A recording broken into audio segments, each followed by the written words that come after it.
Fala, gente! Estamos aqui em mais um episódio do Elas no Digital. E hoje nós trouxemos um tema maravilhoso, que é contabilidade no empreendedorismo digital. E para isso nós trouxemos duas convidadas maravilhosas que vão entregar ouro aqui nesse episódio. E eu vou deixar que elas se apresentem. Olá, me chamo Suênia Lima, eu sou contadora. Sou especialista no mercado digital e já trabalho com contabilidade, na verdade, desde 2014. Sou que era funcionária de um escritório e só em 2020 que eu abri meu próprio escritório, né? Comecei no empreendedorismo contábil, de fato, e venho ajudando micro e pequenas empresas. Eu percebi que muitos empreendedores, principalmente quem está iniciando, tem muita dificuldade nas questões burocráticas e estratégicas. Então, a gente veio com um trabalho mais próximo para ajudar esses empreendedores do digital. Ah, legal. Seja bem-vinda. Obrigada.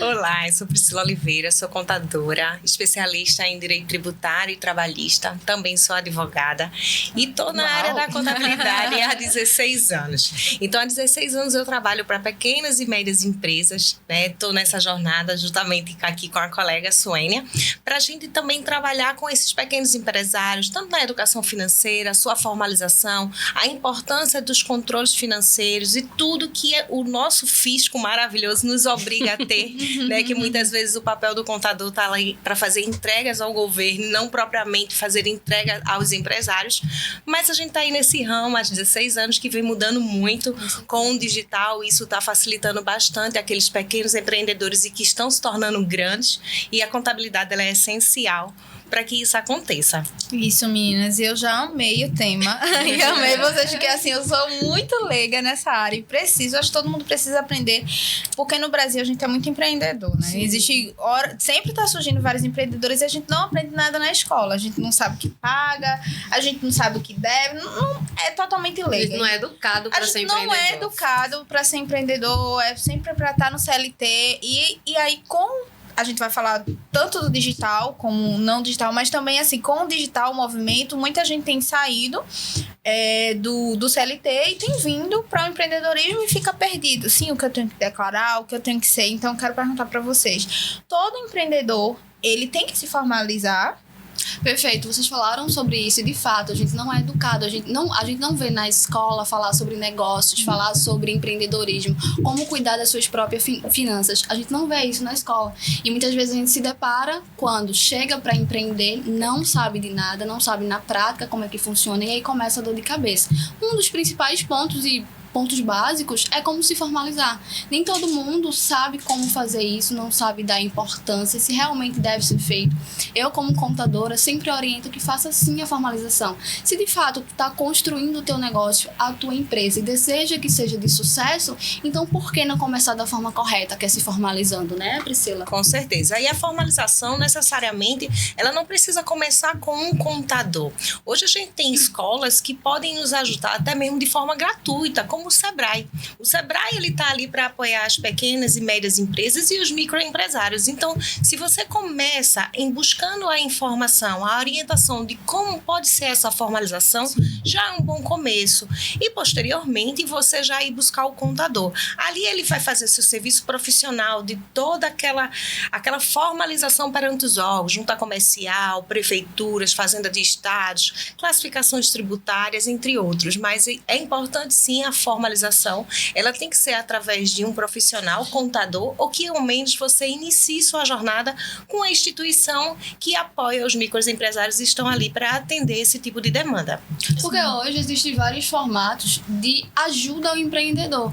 Muitas vezes quem está iniciando, eu não tenho condições de pagar um contador. Normal, está iniciando, não tem muitas condições. Mas existem várias modalidades do qual pode estar atendendo a necessidade daquele empreendedor. Não precisa contratar um contador para fazer uma assessoria mensal, porque realmente já tem um ticket diferente. Mas pode contratar uma consultoria, no qual o contador ele vai estar orientando a você, como empreendedor, manter a sua empresa. Vai ser um processo educativo, né? Exatamente, que muito empreendedor precisa. É porque a gente acaba entendendo isso no primeiro momento como um custo. Sim, e na verdade é um investimento, né? E tipo assim, eu vou pagar e E, na verdade, existem sim retornos em relação a isso e seguridades em relação a isso, né? Se vocês puderem falar um pouquinho mais, o que é que o empreendedor assegura se formalizando, tendo um CNPJ? Pronto, o que é que acontece? O processo de formalização, ele já é importante porque vai fazer que, de fato, exista uma empresa, exista um CNPJ. Por meio disso, né, a depender, a formalização mais comum hoje é como MEI. Então, quando você se formaliza como MEI, por exemplo, que várias profissões podem, existem algumas particularidades, claro, mas falando de modo geral, um empreendedor que se regulariza como MEI, ele tem direito aos benefícios previdenciários, você começa a contribuir, já tem direito ao auxílio-doença, ao salário maternidade. Além disso, é possível ter direito a créditos facilitados, créditos bancários, tem desconto em compras, existem alguns benefícios por meio da formalização. Sem falar que você passa mais credibilidade para o mercado. Sim. Imagina que um cliente ele exige uma nota fiscal e tu não pode emitir porque não tem o CNPJ, sabe? E é tão simples fazer isso. E isso é muito comum acontecer quando você está ali na sua parte comercial. Você se trata de um comércio. Dificilmente você vai conseguir comprar de uma distribuidora se você não tem o CNPJ, se você não tem aquela inscrição que para ele se faz necessário, porque o porte dele é uma revenda para uma pessoa jurídica e não uma pessoa física. E acaba aí que você pode ter esse tipo de dificuldades caso você não se formalize, mesmo sendo como MEI. Essa formalização também ela é importante, até mesmo para atender às licenças que existem obrigatórias em nosso país, como licenças de funcionamento, licenças sanitárias e entre outras. Eu acho que você ter um CNPJ hoje, de fato, tem bem mais facilidade por conta da opção do MEI, mas não é algo tão distante de você conseguir formalizar. Você não tem que ter esse pensamento de custo, porque atualmente a gente tem instituições que até facilitam a abertura juntamente com você. Hoje, abrir um CNPJ ele não é exclusivo de um contador, né? Você consegue formalizar, mas tem que saber quem buscar e o que vai lhe gastar menos, né? O que vai ser menos oneroso para que você faça a formalização ali da PJ para desenvolver suas atividades da melhor forma possível. A organização é tudo para começar, sim. né? Eu sempre digo, não é um bicho de 7 cabeças. Você só precisa entender o processo. Como é feito o processo? Qual é o investimento inicial que eu preciso para formalizar meu negócio? Simplesmente isso. Massa. Perfeito. E a gente fala, agora vamos entrar numa parte que eu acho que muita gente não gosta, né? Quase ninguém quer imposto.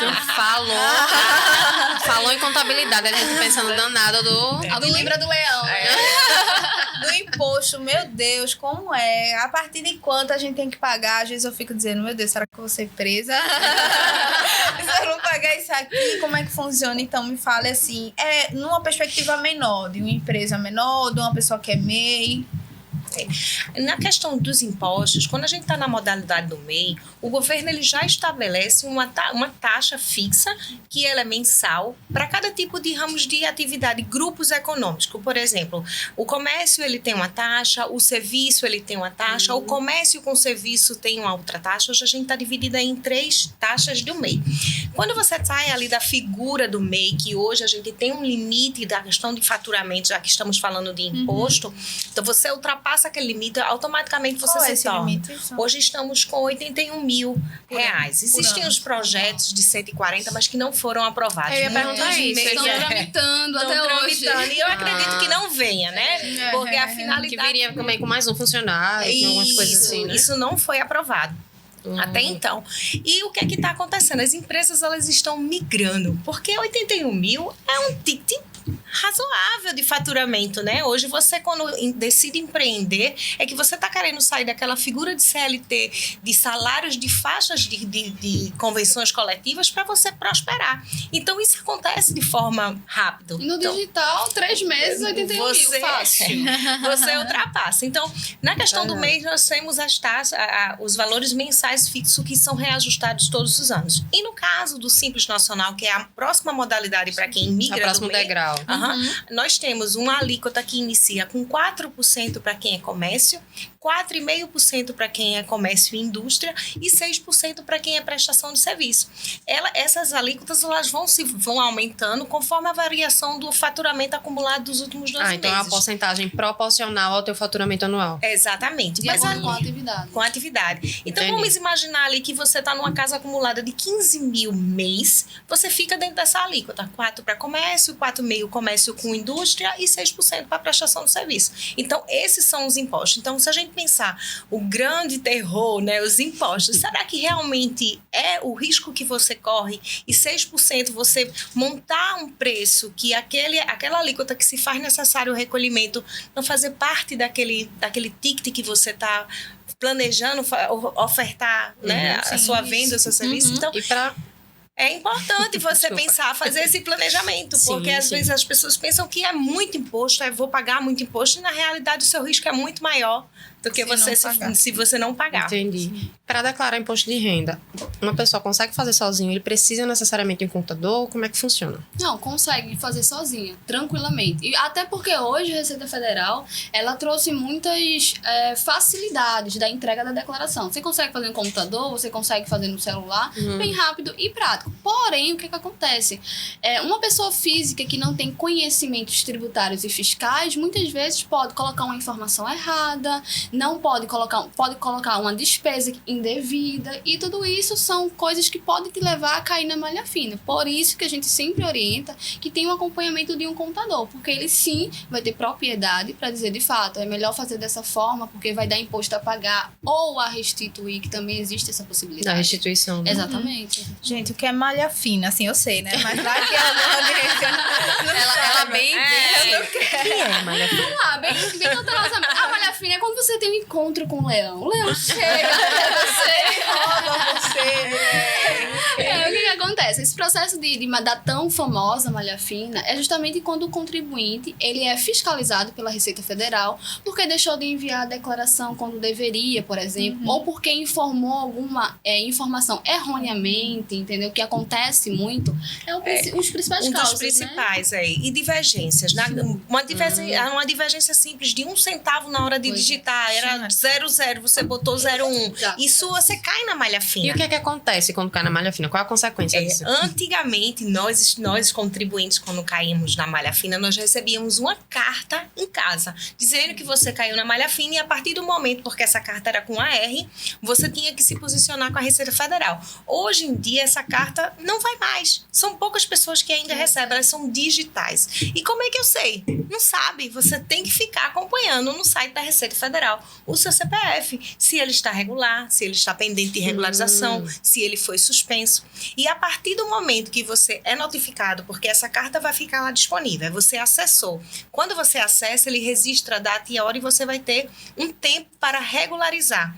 Na grande maioria, são divergência de dados. Dados que você deixou de informar, é uma receita, por exemplo, que você resgatou uma previdência privada e nem se tocou que quando se resgata tem imposto de renda, aí você tinha que ter declarado essa previdência juntamente com o imposto retido. É uma escola que você está colocando e aquele valor está muito suspeito. É um plano de saúde que está com divergência com o que o plano informou. Então, na grande maioria das malhas finas são quando há o cruzamento da sua informação transmitida com o que já tem na base de dados da Receita Federal. Da divergência. Porque nossa declaração da pessoa física, ela acontece começa um mês após a declaração da PJ, onde vai as informações das empresas.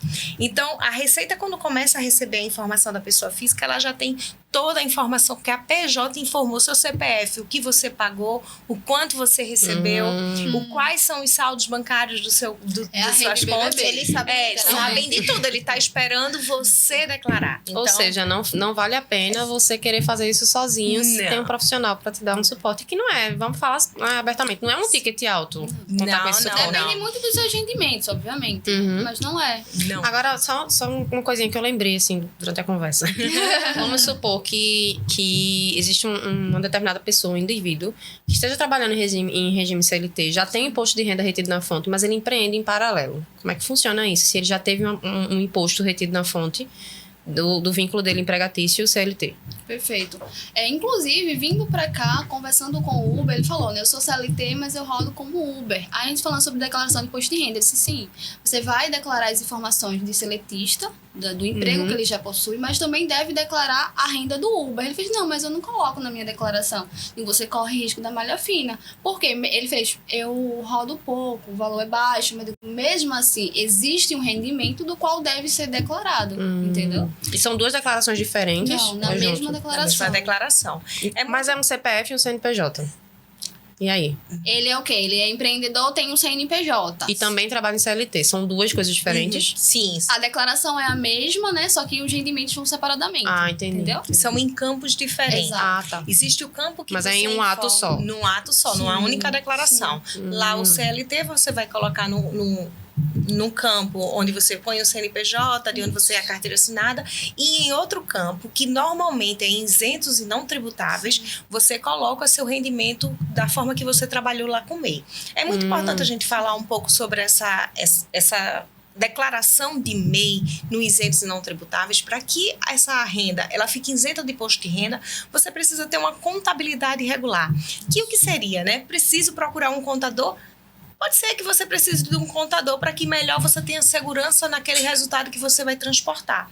Porque normalmente nesse rendimento a gente coloca, você vai ter que fazer um levantamento de toda a sua receita, de toda a sua despesa. Isso eu falo operacional como Uber. Vamos tirar um exemplo, né? Ele vai colocar ali tudo que a Uber, né, pagou para eles e vai diminuir com as manutenções do carro, o combustível. Ele vai fazer um controle das despesas. O que sobrar, isso é chamado o lucro. O lucro hoje, atualmente, ele é isento e não tributável. Então, dentro da sua declaração do imposto de renda da pessoa física, você declara esse resultado operacional, o lucro de você na forma do MEI. Então, é interessante. Se você opta por não fazer esse tipo de declaração, fazendo uma contabilidade, receita menos despesas operacionais e o quanto é que tem disponível, existe também uma outra forma que é através de presunção. Não vamos entrar muito no detalhe, mas essa presunção, ela acaba repartindo a sua receita.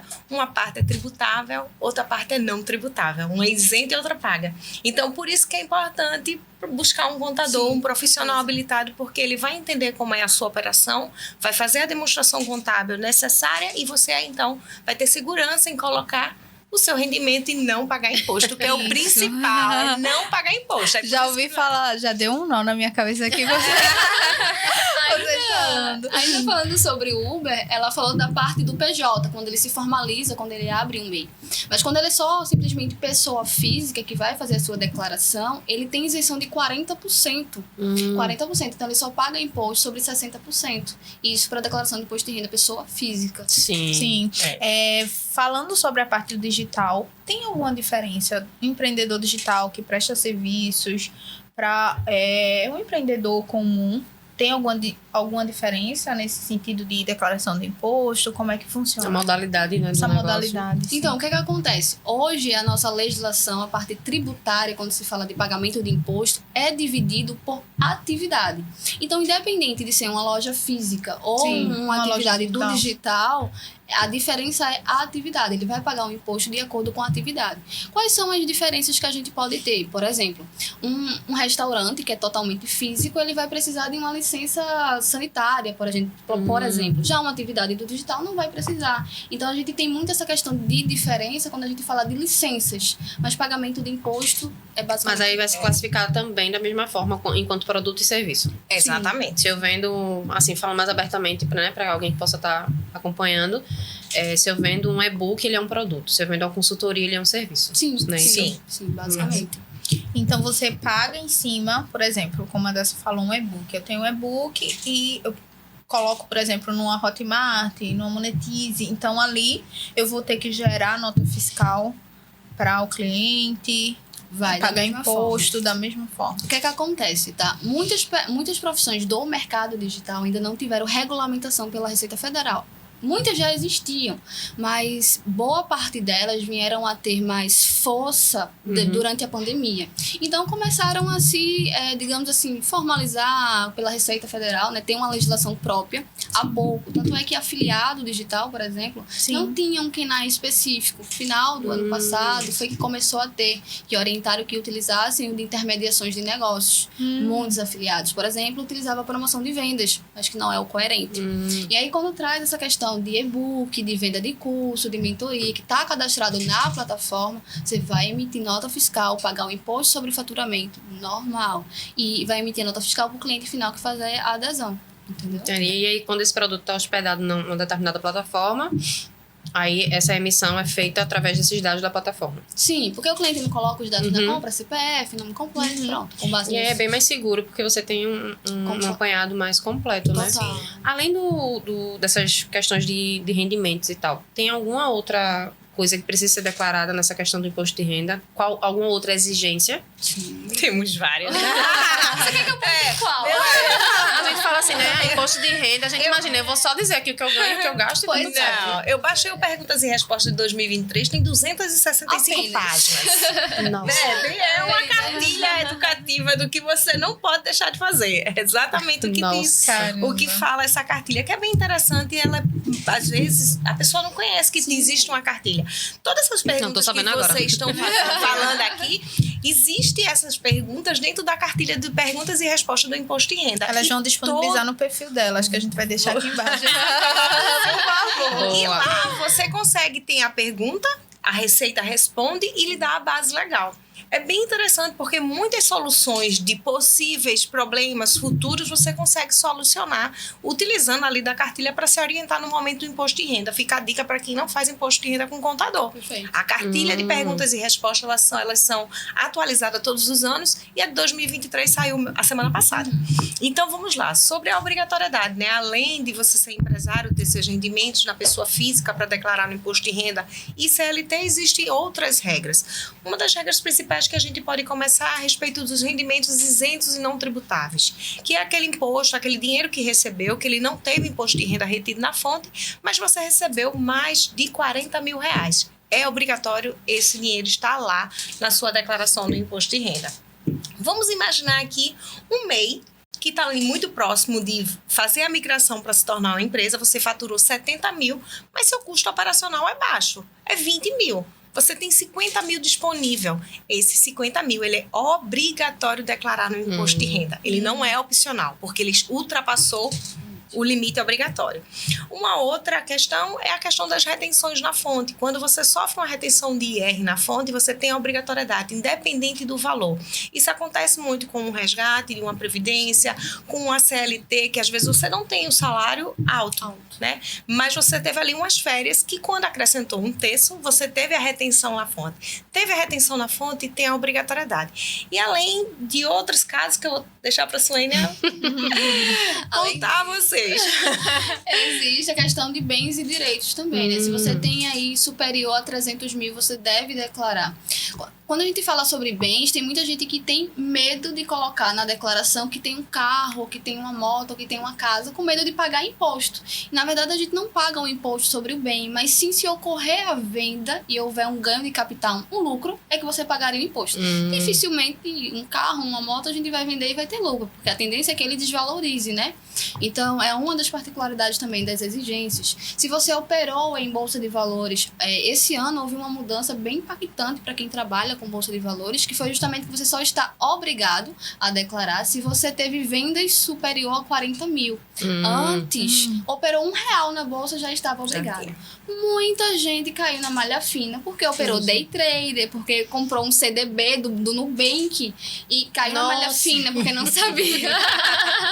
Escapei. E olha que alguns nem sabem que estão. Pois É o é, principal, porque não vai chegar cartinha, Exato. não vai chegar um e-mail, não vai chegar SMS. Então não sei se escapei. Sabe quando vai descobrir? Quando o CPF Quando ficar for fazer uma compra, dizer que o CPF tá ali bloqueado, tá suspenso. pendente de Aí, regularização, no caso, seu CPF fica suspenso. suspenso. Você não consegue fazer... Passaporte, conta bancária, não Nada, funciona. para tudo, você para. Você Você para. não- Dá uma não parada, existe. dá uma parada na vida pra E poder... pra regularizar, vai ter que verificar o que está sendo exigido. Pagar. Normalmente é declaração, mas às vezes nem acontece de pagar. Por É exemplo, omissão. exatamente, é omissão da declaração, né? O que acontece? Quem operou em day trade, por exemplo, a grande maioria do público não teve lucro, então não tinha imposto a pagar, mas era devido o envio da declaração porque teve imposto de renda retido na fonte. Normalmente quem opera em bolsa se faz o fechamento de lucro e prejuízo, e se no final do mês deu lucro é que faz o pagamento do imposto. Mas muitas vezes não dava lucro no final do mês. Mas a pessoa tinha a obrigação de enviar a declaração. Mesmo e ela assim, não ela declara. mandou. Aí o que acontece? Vai ter que mandar em atraso e pagar uma multa de R$165. Quando manda em atraso. Um fato importante também, continuando aqui sobre os bens e direito, quando a gente fala que tem a obrigatoriedade a partir de R$300 mil, isso a gente fala em a soma de todo o seu patrimônio. Perfeito. Casa, apartamento, veículos, dinheiro em contas bancárias, em poupanças, em aplicações, dinheiro no exterior, aquele dólar que você guarda em casa também, é a soma de todo esse patrimônio. Não é, se eu tiver, meu apartamento é 180, não chegou 300, não vou declarar. Não, mas tu tem uma poupançazinha ali de 40 mil, que quando você soma tudo, ultrapassa os 300. Outro fato importante desse patrimônio ser 300 mil é que quando a gente fala de bens e direitos imóveis, os valores dos imóveis, ele não é o que ele vale hoje no mercado. É o que você pagou para adquirir. Então, às vezes a pessoa fica assustada, meu Deus, como é que eu vou de repente aparecer com um apartamento? Meu apartamento hoje vale 600 mil reais. Não tem como eu ficar com medo de pagar imposto. Mas você não vai colocar 600. Como é que foi sua negociação? Quanto é que está lá na escritura? Quanto foi que você disponibilizou? Foi 180? É 180 que você tem que colocar. O que você pagou até aquele momento. Exatamente, o que você pagou até aquele momento. E não quanto ele vale hoje. Entendi. Quanto ele vale hoje é uma outra situação, quando você for vender, que vai participar de outro tipo de declaração chamada ganho de capital, que vai levar tudo isso em consideração. Mas aí É outra história. é outra história. Quando a gente fala de empreender, né? Assim, a gente vê a possibilidade do digital, principalmente pós-pandemia, acho que a gente está sempre repetindo essa tecla. Foi algo que tomou muita força, né, no mercado, de modo geral. E a gente viu muita gente migrando de carreira, muita gente se reposicionando, muita gente seguindo carreiras em paralelo. E são muitas, infinitas, eu diria, possibilidades no digital. Mas aí, assim, como que fica a situação de um profissional que quer empreender enquanto autônomo? Assim, como é que a gente posiciona isso? Você fala em relação ao pagamento de impostos. Isso, em pagamento de imposto. Pronto. Uma das coisas que é importante fixar é que não existe a obrigatoriedade de ter um CNPJ para empreender. As pessoas muitas vezes deixam muito correlacionado. Não, você pode empreender como profissional autônomo pelo seu CPF tranquilamente, tá? E aí o que é devido? Tem que fazer o recolhimento de alguns tributos, como por exemplo o INSS, que deve ser recolhido sobre 20%. Mais caro. Mais caro, detalhe, né? Mais caro. Mais caro. É importante você fazer a avaliação, a análise, na verdade. O que é mais vantajoso? Trabalhar como pessoa física? Como pessoa física, eu tenho que contribuir para o INSS, que é 20%. Eu tenho que pagar o imposto de renda se faturar acima de R$ 1.900, que tem uma alíquota que pode chegar até 27,5%. Eu tenho que pagar o ISS devido na prefeitura. Digamos que somando isso aí, vai dar uma alíquota de quanto? Já passou dos 40. Pois bem, então se a gente abrir um CNPJ, eu posso começar pagando imposto de 4% ou de 6% para quem recebe isso. Percebe? Muito. E se for MEI, lembrando que o MEI tem a parte previdenciária. O MEI, a taxa que a gente paga lá na mensalidade, se você está no MEI, faz parte da Previdência, se você for autônomo, é 20% de um mínimo salário mínimo. É muita grana. Com o dinheiro de 20% do salário mínimo, você paga umas 4 taxas de MEI. É verdade. Então, não faz sentido você optar por esse caminho do autônomo. Porque, de fato, hoje ele não é vantajoso. Não é vantajoso da questão de imposto. Isso você pensando em toda a formalidade, de realmente você ser um autônomo e não ser mais um na pista, sem INSS recolhido, sem emitir nota fiscal, sem, enfim, engraçado, sem nenhum tipo né? de Assim, são coisas que a formalidade. gente nem imagina. E assim, do ponto de vista educativo mesmo, como é importante falar.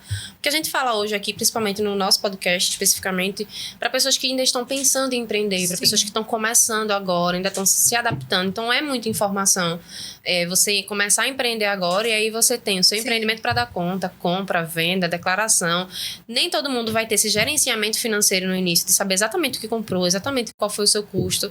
Né? E assim, tem muita gente que foge da formalização achando que vai ter um custo muito absurdo, quando na verdade existem mais vantagens, pelo que a gente compreende agora, né? Existem mais vantagens de seguridade do que É o tudo questão oposto. de planejamento, eu vejo dessa forma. Eu sempre digo ao meu cliente o seguinte: se você sabe que você vai pagar uma alíquota de 4% sobre o faturamento, então é 4% sobre 10 mil, digamos assim. Vamos chegar lá num valor de R$600 mensais, por exemplo, de imposto. Então tu vai fazer a tua provisão de R$600 todo mês até dezembro. Então tu vai saber que R$600 do teu faturamento é pagamento de imposto. Só uma dúvida, em cima do faturamento ou em cima do lucro? Do faturamento. Do faturamento total. Entendi. Lá com emissão de nota, tudo certinho, tá? A gente tem, às vezes, Aí uma também, cultura... E também tem isso, é sobre o que você emitiu nota que deve tudo, né? ser De tudo. tudo. Deve ser tudo, mas tudo. geralmente se faz em cima do que você emitiu nota, que você faz a... Essa questão do que você emitiu nota, do que é com nota, o que é sem nota, isso a cada dia se torna um risco muito alto. Por quê? Normalmente hoje a gente utiliza para fazer esses recebimentos a nossa conta de pessoa jurídica ou a nossa conta de pessoa física, bancária, para receber esses valores. A partir do momento que você está lá recebendo esses valores no banco, a cada 3 meses, o Banco Central informa a Receita Federal recebimentos a partir de R$2.000, a soma, R$2.000 pessoa física e R$6.000 pessoa jurídica, a Receita Federal. Então, a Receita Federal já sabe quanto você recebeu no trimestre. Então, ele vai esperar você ofertar através de emissão de nota e pagamento de imposto a respeito desse valor. E tem ainda uma outra coisa gravíssima, é o Pix. O Pix chegou aí, adora, né? Os queridinhos. Isso, gente. Quem administra o Pix é a Receita Federal. Bateu o Pix, a Receita Federal é a primeira a saber. Então, cuidado. Não pense que Vamos voltar a usar dinheiro, né? Automaticamente pensa. A gente normalmente, eu até brinco, eu digo assim, ó, passou no cartão, emite nota. Passou no cartão, porque as administradoras de cartão informam todo mês a Receita Federal. Passou no Pix, você tem que emitir a nota antes do Pix, porque a Receita Federal, no momento que entrou o Pix, a Receita já sabe quando você está faturando. Quando a gente vai cair na malha fina, que infelizmente existe essa cultura, nós não faturamos os 100%, vamos ser honestos aqui com o empreendedor brasileiro. Mas quando a gente vai cair na malha fina, é porque isso é uma malha fina. Eu estou ofertando à Receita Federal um valor e a Receita Federal já está lá com todo o valor que eu emiti, que eu recebi e não emiti nota. Saberemos no futuro, mas que ela vai aparecer, esse tipo de malha fina, são 5 anos. Então, o Pix é um bebezinho, né? Então, a Receita Federal, normalmente, quando ela pratica malha fina de cobrança de impostos, ela nunca vai cobrar no mês seguinte. Ela vai cobrar próximo à prescrição. entre 5 anos, 5 ela vai anos. estar... Ela vai estar. Dá tempo de voltar Dá algumas tempo. casas. É aquele joguinho, volta 3 casas. Bora, vamos começar a organizar aí. E para quem tá no digital, tá sofrendo muita fiscalização, porque tem a DIP, né, que é uma declaração de meios de pagamento, que as plataformas estão informando as movimentações que estão acontecendo. Então, muito empreendedor do digital tá sendo notificado, porque a grande maioria entrou apenas com um propósito: quero ganhar dinheiro. Pagamento de imposto, ninguém lembra. Deixa eu falar, quando eu ganhar dinheiro. São tantas promessas no digital que a gente não Entendeu? Só que aí a Federal começou a fiscalizar, entendeu? E aí é como tá E aí começando, vai quando o cair. pessoal tá começando a se atentar, na verdade. E aí eu tinha uma dúvida, que é a questão, por exemplo, eu sou uma agência e eu recebo dos meus clientes pagamentos para os anúncios. Certo. Por exemplo, para prestação de anúncios no Google, no Facebook, e eles me depositam esse dinheiro na minha conta, uma conta PJ, e aí eu passo isso pro Facebook, pro Google, para voltar, para ir para os anúncios. Aí, nesse caso, teria que declarar? Como é que seria isso? O ideal é que esse dinheiro ele não venha pra tua conta, não. Não que ele venha pra fique na conta do cliente. Você faça- emite um boleto e manda pra ele pagar. Mas né? aí a gente tem a questão de que o Facebook, o Google, ele emite a nota fiscal desse Sim, valor. Eu sim. conseguiria colocar essa nota fiscal. No seu caso, se for seu, seria uma despesa da sua empresa, da agência, no caso. Então o CNPJ do Facebook deveria estar no meu nome da empresa, não Sim. no nome do cliente. Exatamente.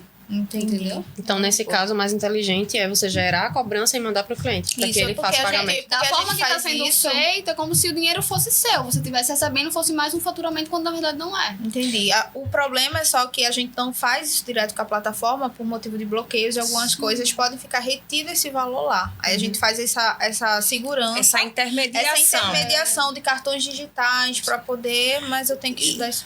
Existe uma possibilidade, assim, contábil da gente resolver um tipo de situação dessa. Se você está lá como uma agência, você é um intermediador do negócio, você está intermediando uma transação. Então, a partir do momento que esse dinheiro entrou, ele é para reembolsar uma despesa do seu cliente. Então, se você tem lá o contrato, tem as formalizações, tem o controle, Sim. contabilmente a gente pode receber e reembolsar. É como se ele estivesse lhe pagando não pela sua prestação de serviço, e sim lhe reembolsando de um custo que você teve Entendi. com a questão da despesa dele. Isso é tudo muito novo, porque de fato a gente não consegue. Um bom seria que a gente emitisse os boletos, tudo no nome do cliente, mas a gente sabe que quando chega no digital, a gente não tem essa informação facilitada. Se a gente usa um CNPJ diferente, já muda a estratégia do marketing completamente. Então, tem que se adaptar. Eu acho que a contabilidade, ela também favorece. Você tendo um contador, você consegue justificar. Porque a gente está falando, vamos imaginar, aquela questão da malha fina, né? Que ele vai controlar o dinheiro que entrou. Mas se você tem uma contabilidade regular e que nas suas demonstrações contábeis você consegue comprovar que aquelas receitas se trata-se de reembolso de despesa que se fez necessário para você operar, fazer a sua prestação de serviço, isso também justifica a malha fina. A malha fina não precisa ser o ponto final. É importante para que isso tenha veracidade jurídica, né, seja jurídico, né, ter contrato. Que muitas vezes não acontece no digital. É muito comum ter as parcerias. Sem lei, né? Difícil ter o contrato, de fato, informando as parcerias que se tem, os clientes que se tem. Então, para que esse baseamento seja válido, precisa também ter um contrato de fato. E as pessoas ainda resistem, né? Mesmo que... eu vou utilizar um contrato que não tem fidelidade. Então, a pessoa, então pra que eu quero contrato? Você não, para uma questão de controle. Eu preciso ter isso validado, né? É questão jurídica mesmo, né? O direito, ele abrange essa necessidade da prestação do serviço. Está formalizado através dos contratos. Tá aqui um advogado para falar. Já veio como completo. Mas vamos lá. Quando a gente fala de contabilidade, a gente não pode restringir apenas a questão de pagamento de imposto, né? Vamos falar de uma maneira mais ampla. Como que a contabilidade ela pode ajudar no processo de expansão de um negócio, de um empreendimento, seja ele digital, seja ele físico, integrado? O que acontece? Eu acho que a contabilidade ela veio se renovando justamente para se adaptar melhor ao cliente e entender a necessidade dele. Hoje a gente não simplesmente gera imposto, guias para o cliente pagar. Não é sobre isso. A gente ajuda muito na questão estratégica também do negócio. Meu cliente sabe, a gente não fala só sobre imposto, sobre contabilidade, a gente fala sobre tudo, a gente fala sobre a parte comercial, sobre a parte do marketing. Suênia, você é contadora ou Não, eu não sou especialista em marketing, mas quando a gente fala de negócios, é muito amplo, é gestão, é vendas, é contabilidade. É folha de pagamento, é funcionário, a parte estratégica, tanta parte a gente tá lá no comecinho, na questão dele nascendo, né, o funcionamento, você acompanhar aquela empresa, da formalidade que ela precisa ter para se manter no mercado de forma, né, que consiga ter uma estrutura, e ali vai começar a questão dos relatórios contábeis, a importância dessas demonstrações, da gente educar esse cliente a fazer um planejamento de provisões de impostos, contas a pagar, ver o que é que sobra. Às vezes eu vejo, meu Deus, os clientes chegam, não tem dinheiro para nada, não sobra, não tem R$1 na conta. Isso. Beleza, quanto de despesa tu já pagou? E o restante tá onde? Foi transferido para a conta do sócio. Não é despesa da empresa, você está tirando antecipações de lucro além do permitido. Não tem dinheiro na empresa para uma despesa futura, porque simplesmente você está tirando o recurso que tem ali um saldo para uso comum, seu uso pessoal. E a gente tem a questão dos prolabores. Os prolabores, eles são exatamente... É como se fosse um salário do empresário. Você fixa aquilo ali e tenta manter. Você fixa que aqui tem aquela média. Eu vou ter aquele meu salário todo mês, que é assim que funciona. Vou contribuir com a Previdência, que é super importante. E aí, então, você vai seguindo, fazendo com que você precise do recurso, do dinheiro da empresa, mas que seja de forma disciplinada. Que você tenha a sua retirada fixa e ali você consiga não afogar a empresa, porque muitas vezes não é despesa, é sua retirada que está ultrapassando o limite. O processo educativo para o empreendedor é extremamente importante. A gente sempre volta a falar sobre isso, sobre a importância de você investir em conhecimento, investir em estudo, né? Ter um planejamento estratégico. Só que quando a gente fala de empreendedorismo digital, a galera fala sobre estratégia de marketing, estratégia de alcance, estratégia de vendas e nunca uma estratégia organizacional, uma estratégia que, assim, tem um planejamento. E isso passa muito pelo financeiro, né? A gente entender que o Prolabore, por exemplo, é uma questão de metrificar o teu ganho ali para você não sair da linha, para você ter essa disciplina financeira, né? Então, assim, o quanto que ter acesso a esse tipo de cunho educativo mesmo, informativo, pode garantir o sucesso do teu Do seu negócio, negócio. ou Sim. o contrário, né? E até a gente tá falando de muita gente que tá saindo do CLT. E então tá totalmente leigo, tava acostumado a alguém contribuir por ele, acostumado a todo mundo fazer tudo por ele. Agora chega a jogada, eu falo por mim mesmo. Não, e aí Você fez joga. uma venda, o dinheiro tá na conta, você, eu tenho dinheiro. E opa, É o famoso caixa 24 horas. Gente, a Isso. tua empresa não é o teu caixa 24 horas. Não faça isso. Realmente, essa parte financeira, muitos empreendedores têm dificuldade com isso. De separar o que é pessoa física, o que é pessoa jurídica. é até bom ter uma data de retirada, né? Com Como um certeza, salário tem uma data. é o ideal. Só que muitas vezes, por conta de despesas pessoais, você não consegue se planejar, mas faz algo quinzenal, mas você precisa ter um valor fixo, você precisa ter um planejamento, porque vai refletir na empresa e, consequentemente, como pessoa física também. E eu sempre digo, defina um prolabore de acordo com as suas despesas de pessoa física. Lembrando que existem as despesas fixas, mas você precisa destinar um valor para reserva de emergência, Capital de giro também. quanto pessoa física, para lazer, que todo mundo precisa aproveitar a vida. E falando da parte da empresa, além de pagar todas as despesas, já incluindo o Prolabore, claro, tem uma reserva de emergência da empresa, ter o valor de fluxo de caixa para capital. Sim, com certeza. E uma das coisas que às vezes fica difícil para ali o dono sozinho, né? Entrou um dinheiro de uma venda de alguma coisa, ele tá vendo disponível, passou 5 dias, 10 dias, o dinheiro tá disponível, sendo que os impostos eles vencem no mês seguinte, subsequente, normalmente no dia 20 e 30, depois de 30 dias que aquele dinheiro tá ali, realmente é difícil. Você vê aquele dinheiro ali parado e você não tem. Não é meu. Não é meu. O imposto vai chegar. Ele tá no mês seguinte, mas às vezes eles não têm essa consciência. Aí começa a fazer tipo uma bola de neve. Ele pegou o dinheiro do imposto que vence, que é daquela receita que vencia no mês seguinte, e como ele não venceu naquele mês, ele foi e retirou. Aí ele já vai estar usando a receita de outra prestação de serviço para pagar o imposto do mês anterior. E acaba... Em algum momento essa conta não vai fechar. Uma hora o fluxo não vai bater. Vai dar errado. Vai dar errado. Ai, meninas, muito bom esse papo. A gente já tá chegando ao finalzinho, mas eu quero perguntar pra vocês em que hora o empreendedor tem que contratar um contador, assim. Eu já acho que pra mim tem que ser muito rápido, porque eu não entendo. Imediato. Não sei, eu diria que assim, tipo, eu tô pensando em abrir um negócio, acho que eu já tenho que ter uma consultoria, Pelo né? menos uma consultoria. O que acontece? Na minha percepção, se eu quero abrir um negócio, eu quero fazer dar certo, eu quero que realmente seja um negócio de sucesso, eu preciso de profissionais que me ajudem naquela jornada. Né? Se eu preciso trabalhar a parte de marketing, eu vou ver uma social media. Se eu preciso organizar a questão de CNPJ, as questões burocráticas e estratégia, eu preciso de um contador. Então, a partir do primeiro momento mesmo, eu já preciso de um contador. Seja para ter a assessoria mensal ou para fazer uma consultoria, para poder me orientar e eu conseguir conduzir aquela empresa durante um determinado período, e quando for crescendo, porque são etapas, né, de fato ter o acompanhamento do contador mensal, por exemplo. Uhum. Eu acredito que quando ele acorda assim, hoje eu vou empreender, a segunda pessoa é o contador. Ele veio a ideia, veio o contador.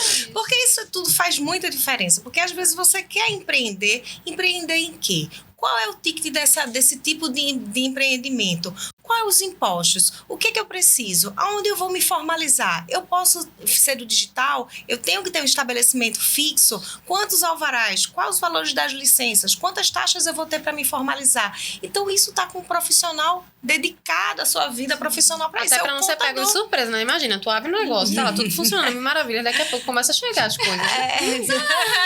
Cadê isso? Cadê Você isso? Tá voltando. E não é só sobre essa questão de imposto, porque antes do imposto chegar, existe a precificação. Sim. E uma precificação mal feita, sem incluir os custos necessários e devidos, sem incluir o percentual do imposto, por exemplo, é totalmente prejudicial no faturamento. Eu gostaria de dizer que a minha cabeça está... É normal. E até porque você... mas o mercado, o valor do mercado é esse. Tá beleza, mas o teu custo fixo vai conseguir manter tua empresa no valor do mercado? E olha, isso é muito comum pra quem tá começando agora. Muito. É aquele tal de vou cobrar mais barato, porque eu tô começando agora. Pra Quando entrar no você mercado, coloca pra na entrar. ponta do lápis. Até porque assim, vemos e convenhamos, todo tipo de empreendimento, quase nunca a gente consegue metrificar de fato o que a gente gasta. Sim. Porque mas não custa nada, eu tô em casa, já pago a internet, já tô com o computador aqui e tal. Aí mora o perigo. E aí você tende a achar que você não tem custos pra se manter quando todos esses custos estão envolvendo ali. E eu acho que o maior desafio de todos para empreendedor, sobretudo o empreendedor digital, é precificar sua hora. Sim. Como é que mede? Qual o padrão de unidade para medir a tua hora de trabalho? Mas E aí você, né? Existe, Porque tem essa possibilidade. Uma coisa é a gente pegar esse celular e dizer o preço é X, vamos vender. Outra coisa é a sua hora, é o seu tempo, é o que você está gastando. Como cobrar isso? Não à Esse toa é que tem no digital pessoas cobrando, supostamente aqui, né? Um exemplo, R$300 no serviço, onde outra pessoa cobra 3 mil. E aí? Porque aquela pessoa já chegou ao nível de precificação, já entende, já acrescentou o valor. E ela Então, inseriu, né, no planejamento dela todos esses custos embutidos, né? Isso, e eu falo quando você vai começar, vou vender um produto no digital, o produto é digital, mas aí você já, fora o contador, óbvio que a gente tá falando aqui, mas você já tem que incluir sites, incluir o que você vai gastar no seu Instagram, incluir tráfego, incluir tudo que você vai precisar fazer para aquele produto dar certo. Então, vejo muita gente que pega, abre uma lojinha no digital e acha que vai botar ali, botar foto e vai vender. É um conjunto de coisas Não, que aí você vai tem fazer assim, que eu comprei um copo aqui por R$5, vou vender por 10. Aí eu vou lhe Tô dizer tendo o que que acontece muito. Aí ele compra, a gente tá em Pernambuco, aí compra a mercadoria de São Paulo, Excelente. que quando chega em Pernambuco existe um diferencial de alíquota de ICMS, que você tem que entrar no site da Fazenda do Estado, gerar essa guia e pagar. E você nem sabe que isso existe. Aí a primeira mercadoria chegou, né? Porque o imposto vence 30 dias depois. Aí lá vem a segunda carga de mercadoria. Nossa. A mercadoria fica presa na fronteira. Aí você até descobrir o que é que aconteceu, que o pessoal da transportadora vai te explicar o que aconteceu. Você tem que procurar um contador, para o contador justificar o porquê aconteceu, que está ali preso, recalcular a guia, pagar, mandar um e-mail para o posto fiscal. Acabou-se. A saia que tu disse que a menina ia usar no show. Não vai chegar. É um caos. Que né? efeito dominó. A gente, eu digo brasileiro em si, eu acho que a gente tem achar o difícil, a gente, tipo, deixa de lado, isso pra depois, é muito difícil. Então, vocês falando Depois assim, eu a mente vejo. começa a dar uma bugada, aí você deixa pra depois. Não vou sou uma ver. bugada, gente. Tô acabando o episódio, tô toda errada. De fato, é muita informação. É muita informação. muita Mas informação. estamos aqui para isso. Por isso, procura um contador. Isso Procura é o nosso contador, serviço como Gente, não tem jeito, tá? Procure um contador. Não precisa vocês sentirem essa dor. Realmente não é necessário o empresário. Ele tem que, de fato, procurar um profissional de confiança que tenta do seu negócio e aí, então, você realmente seguir ali como gestor. Você ali está como dono do negócio que vai, através dos resultados que nós vamos levar até a empresa, fazer ali suas estratégias e não sofrer essa dor toda que a gente está comentando. E isso só acontece quando você deixa pra depois. Porque, principalmente quem tá no digital, vai faturando, vai ganhando dinheiro, vai ganhando. Ah, daqui a pouco eu vejo. Daqui a pouco eu vejo. Quando se dá conta, Deixa eu ganhar tu já meu primeiro faturou milhão. 300. Como um MEI que só podia 81. Vixe. 3 meses ele já chegou no 81. E aí, o que acontece? Entendeu? A bola de neve. Gente, hoje vocês atendem presencial, online? Quem quiser procurar vocês. Pronto. Hoje eu atendo tanto presencial como online também. Por meio do digital, hoje a gente já consegue atender todo o Brasil. Na verdade, tem um cliente lá em Portugal. Então, a gente já tá em alguns estados. Também tem o meu espaço físico. Quem quiser me conhecer, pode visitar. Lá em São Lourenço. Também. Suênia tá lá em São Lourenço, na Zona Norte. Eu tô pra cá, na Zona Sul. Também tem um digital. Ou seja, tem pra todo mundo, tá? Verdade. E também tem um espaço físico no digital. E assim, a gente tá falando de MEI, mas a gente tá falando de negócios. Então, Sim, contador com certeza. são negócios. Então, estamos aqui à disposição, né, para qualquer dúvida e Que para bom. ajudar no que precisar. Meninas, muito obrigada Show de pelo sim de bola. vocês. Uma participação incrível. Eu tenho certeza que vai fazer muita diferença aí para muitas empreendedoras e empreendedores. E a gente só tem a agradecer. Sim. Para quem tá acompanhando a gente, né, se inscreve, verifica aí. Tem muitos episódios legais que podem te ajudar na jornada. A gente vai deixar o arroba das meninas também para vocês conhecerem, acompanharem o trabalho. E é isso. Tchau, tchau. Até a próxima. Muito massa. Ai. Nossa, Eita,